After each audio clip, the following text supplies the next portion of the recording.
In this video, we're going to investigate the oxidation of metals by acids and salts. So what we need to look at first is something called a displacement reaction. So a common redox reaction is a displacement reaction. And in a displacement reaction, one element replaces another in a compound. In doing so, the oxidation state of the metal changes. So we have oxidation happening and we also have reduction happening. So let's take a look at some experimental observations.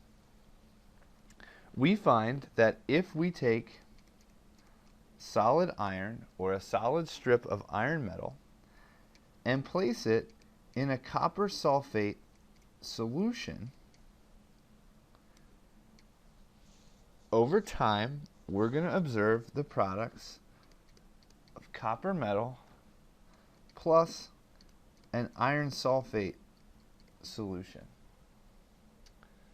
But if we try the reverse, nothing happens. So if we take copper solid and we put it in a solution of copper sulfate, we observe no reaction.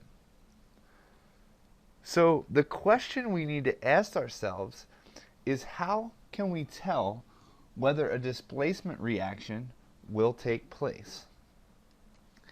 And there's something called the activity series that's going to allow us to do this. So the activity series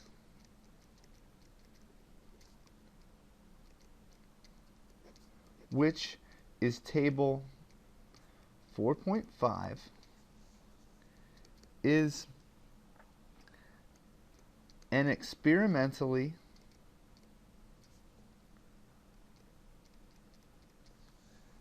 determined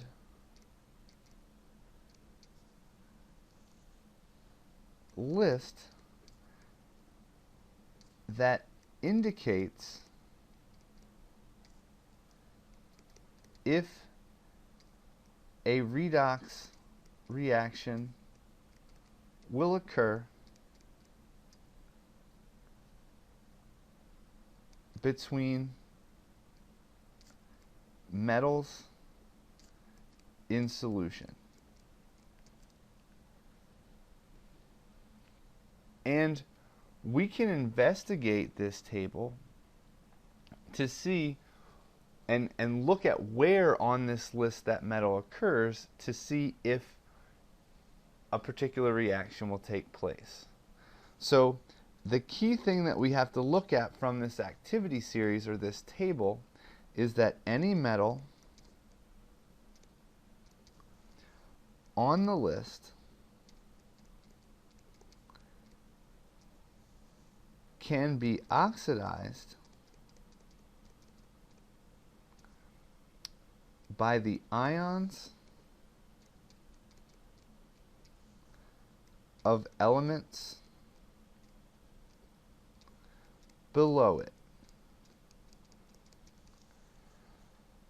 Now, if you turn to the activity series in your textbook, you will see that iron is higher than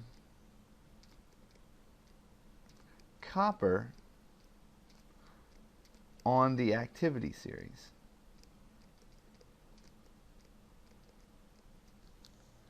So therefore, iron solid is oxidized to iron 2 plus in the presence of copper.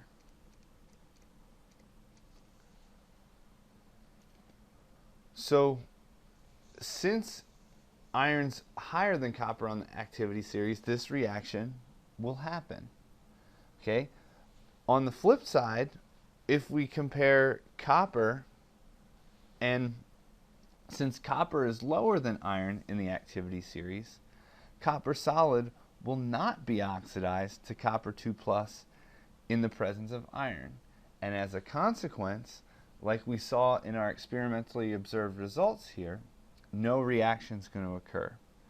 So this activity series allows us to predict whether or not a reaction will occur when we look at metals being placed in aqueous solution, and also notice that hydrogen is also in that list. And hydrogen gas being oxidized to hydrogen ions in solution will allow us to look at some of the properties when acids react with certain metals. So this list can give us a lot of information if you know how to interpret it properly.